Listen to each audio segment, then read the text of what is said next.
আমরা অনেকেই সকালের ঘুমে অভ্যস্ত, তাই না? আমিও টুকটাক ঘুমাইতাম। দীর্ঘদিন থেকে আমি নিজের সঙ্গে সংগ্রাম করছি যে রাত যদি ঘুম নাও হয়, সকালে কোনো ঘুম নেই। এবং আলহামদুলিল্লাহ বহুদিন পর্যন্ত আল্লাহর তৌফিকে আমি ঘুমাই না। যত কষ্ট হয় হোক, সকালে কোনো ঘুম নেই। সকালে কাজ, সকালে আমল, সকালে কোনো ঘুম নেই। সকালে আপনি ব্যবসা করবেন, ব্যবসা আল্লাহ বরকত দিবে। চাকরি করবেন, চাকরিতে আল্লাহ বরকত দিবে। পড়ালেখা করবেন, সেখানে আল্লাহ তাআলা বরকত দিবে। আপনি যে কাজ করবেন সে কাজে বরকত হবে। আর যদি ঘুমায় থাকেন তাহলে অলসতায় বরকত হবে। জীবনের বরকত ধ্বংস হয়ে যায়, প্রোডাক্টিভিটি নষ্ট হয়ে যায় এই সকালের ঘুম। আমাদের দেশে বেশিরভাগ মানুষের অভ্যাস এখনো সকালে ঘুমানো, ঠিক না ঠিক? শহরে তো শহরে, এমনকি গ্রামে এখন মানুষ সকালে 9টা 8টা 9টা পর্যন্ত ঘুমায়, ঠিক না ঠিক? আমি পৃথিবীর অনেক দেশে দেখছি যে ভোরে সকালে দোকান খুলে ফেলে তারা। আর আমাদের দেশে অনেক দোকান আছে 10টা 11টা আগে খোলে না। কেন? কারণ পাবলিক সব ঘুমে, দোকানদার খুলে কি করবে? অনেক উন্নত দেশে আমি দেখেছি যে সন্ধ্যার পর রাস্তাঘাটে আর গাড়ি ঘোড়া নাই, তেমন ফাঁকা হয়ে গেছে, মানুষ ঘুমাইতে চলে গেছে। আর আমাদের দেশে রাতে 8টা 9টা মানে সবচাইতে পিক জ্যামের টাইম, কারণ পাবলিক ঘরের গুলো সব বাইরে হয়ে গেছে। আর ভোরবেলা ফজরের পর রাস্তা ফাঁকা ফাঁকা, কারণ সব নাকটাই না ঘুমাইতেছে।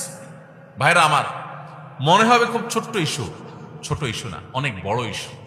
জীবনের বরকত ধ্বংস হয়ে যায়, প্রোডাক্টিভিটি নষ্ট হয়ে যায় এই সকালের ঘুম।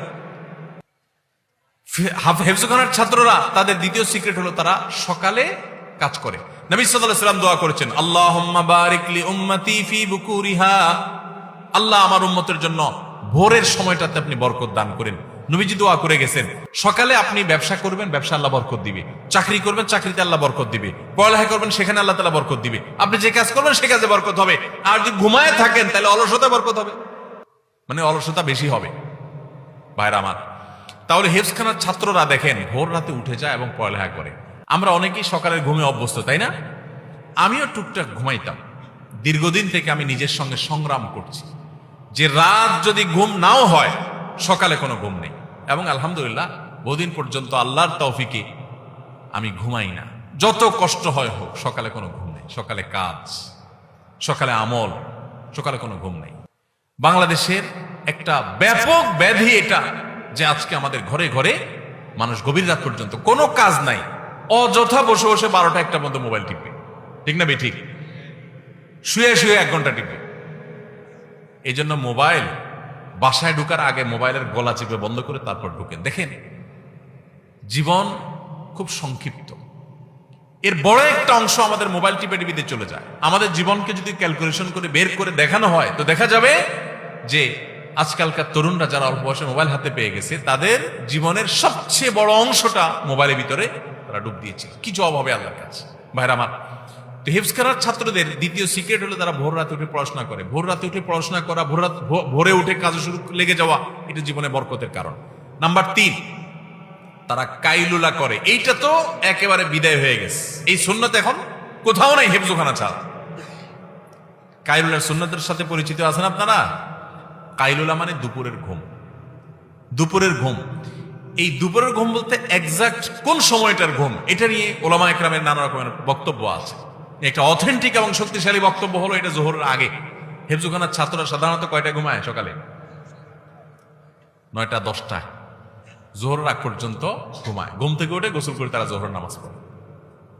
নবী সাল্লাল্লাহু আলাইহি ওয়াসাল্লাম বলেছেন, দেখেন, কিলু ফাইন্নাশ শাইতানা লা ইয়াকিল, তোমরা কাইলুলা করবা, কারণ শয়তান কাইলুলা করে না। দেখেন দুপুরের এই ঘুমটা এত ইম্পর্টেন্ট যে এখানে সামান্য একটু, ইতিমধ্যে এটা নিয়ে অনেক গবেষণাও হয়েছে। পৃথিবীতে অনেক অমুসলিম গবেষকরা গবেষণা করে বের করেছে যে দুপুরের সামান্য কয়েক মিনিটও যদি মানুষ ঘুমাতে পারে তাহলে সেটা শরীরকে এত বেশি সতেজ করে এবং এত বেশি কাজের স্টামিনা দেয় যে সে অন্য সময়ে ঘন্টা ঘন্টা ঘুমালেও সেটা পায় না। আবার সকাল থেকে টানা আপনি কাজ করছেন, দুপুরে একটু ঘুমালেন, আবার টানা সন্ধ্যা পর্যন্ত আপনি কাজ করার স্টামিনা আপনার শরীরে পাবেন, স্পৃহা আপনি পাবেন। এই সুন্নত তো একেবারে বিদায় হয়ে গেছে। আমরা অনেকে জোহরের পরে খায়া দায়া আস্তে ধীরে, যদি বন্ধের দিন থাকে, ঘুমের সুযোগ থাকে, তো যায় বিছানা যায়, এমন ভাবে বিছানা যায় যে আসর মাগরিবের সাথে পড়ি, ঠিক না ভাই ঠিক? জীবনের বরকত লাভের জন্য এই 3টা সুন্নাহ জিন্দা করা খুব গুরুত্বপূর্ণ। হিফজখানার ছাত্রদের এত ছোট ছোট বাচ্চারা এত ভালো করে কোরআনে কারিমের হিফজ করে, এত তাড়াতাড়ি সময় হিফজ করে, এর অন্যতম কারণ, অনেক কারণ আছে, আমি এগুলোকে একমাত্র বলছি না। তারা রাতে তাড়াতাড়ি ঘুমায়, ভোরে উঠে তারা পড়ালেখা করে, কায়লের সুন্নাতটাকে তারা জিন্দা করে। এর পাশাপাশি আরো তো অন্যান্য বিষয় আছেই। আল্লাহ তাআলা আমাদের সবাইকে এই সুন্নাহগুলো মেনে চলার তৌফিক দান করুন। সবার চেষ্টা করবো তো ইনশাআল্লাহ। আমার অবাক লাগে যখন দেখি অমুসলিম দেশগুলোতে সন্ধ্যার পরে মানুষ ঘুমায় পড়ে। আমি অবাক হয়ে গেছি, যেখানে দেখেছি আমি জিজ্ঞেস করছি প্রবাসী বাংলাদেশি ভাইদেরকে, ভাই এটা কি এই দেশের নর্মাল কালচার? বলে হ্যাঁ, এটা কমন কালচার এখানকার, যে সবাই সন্ধ্যার পর পর ঘুমায় পড়ে। আমি বলি আরে এটা তো আমার হাদিসে আছে, আমার নবী সাল্লাল্লাহু আলাইহি ওয়াসাল্লাম বারবার বলে গেছেন তিনি রাত জাগতেন না কখনো। আর আমার দেশে মানুষকে কোনোভাবে বোঝানো যায় না, কোনোভাবে বোঝানো যায় না।